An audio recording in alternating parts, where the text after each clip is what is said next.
Pemirsa, Anda masih bersama kami dalam Berita TV-mu. Majelis Tabligh Pimpinan Pusat Muhammadiyah bersama Lembaga Pengembangan Cabang Ranting dan Pembinaan Masjid Muhammadiyah gelar sosialisasi dan BIMTEK tentang pedoman masjid dan musola secara daring. Ini tidak ada persoalan mengenai sistem informasi. Ketua Majelis Tabligh Pimpinan Pusat Muhammadiyah Fatur Rahman Kamal mengatakan bahwa seorang mubalik merupakan saka guru yang berarti sebuah elemen yang penting untuk mengisi masjid dan musola. Hal itu disampaikan Fatur Rahman pada sosialisasi dan bimbingan teknis tentang pedoman masjid dan musola yang diselenggarakan oleh Majelis Tabligh Pimpinan Pusat Muhammadiyah bersama Lembaga Pengembangan Cabang Ranting dan Pembinaan Masjid Muhammadiyah secara daring. Majelis Tabligh Pimpinan Pusat Muhammadiyah berencana memprioritaskan penyusunan kurikulum dan silabus dakwah, baik itu pada bidang akidah, ibadah, akhlak, dan muamalah yang saat ini tercecer dalam berbagai sumber rujukan resmi persyarikatan agar dapat disusun secara komprehensif.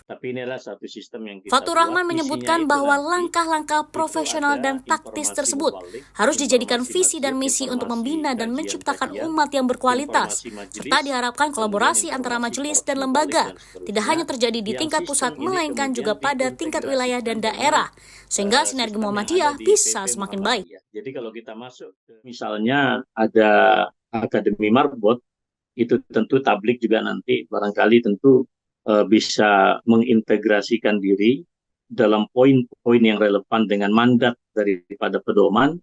Begitu juga kita di Majelis Tabligh akan segera running, itu adalah inkubasi kader dai dan mubalik.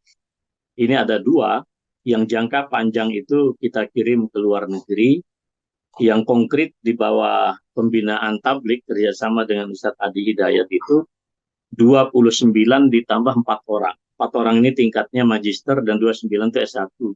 Rata-rata semuanya hafal Al-Quran. Nah, ini inkubasi yang jangka panjang. Dan yang kita putuskan kemarin, ini sedang diminta oleh Pak Ketum untuk segera di-running, inkubasi kader mubalik, di mana keputusan konsolidasi kemarin, satu wilayah itu mengirim minimal 1 orang dengan kualifikasi yang sudah ditentukan. Teman-teman Majelis Tabligh sudah tahu itu, berpusat di Yogyakarta. Syukur kalau lebih daripada 1, insya Allah semuanya biaya itu akan kita tanggung atau ditanggung oleh Allah Subhanahu wa Ta'ala. Nah, ini kita kalau bisa segera di-runningkan ini. Kemarin Ustadz Adi Hidayat sudah bertanya apakah sudah ada yang mengirim.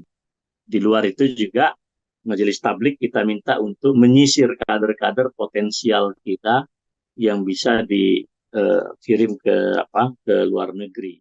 Insya Allah pada bulan September bila tidak ada aral yang melintang, kita akan juga melakukan acara secara nasional tapi tidak online. Insya Allah kita akan nanti bahu-membahu dengan LPC RPM gitu ya. Kalau kemarin temanya adalah penguatan strategi dakwah dan itu lampirannya sampai sekian lembar, lebih daripada 5 lembar, mohon dibaca teman-teman tabligh dan mohon juga dikerjakan dan kita akan kejar. Maka besok ini tema utama kita adalah betul-betul tentang masjid. Nah, jadi masjid ini kita harus samakan mindset kita, paradigma kita, tidak boleh ada nuansa dikotomi. Termasuk yang sudah dilakukan oleh LPC. Lezi Aulia memberitakan. Di sini disebutkan marbot masjid, ini lanjutkan.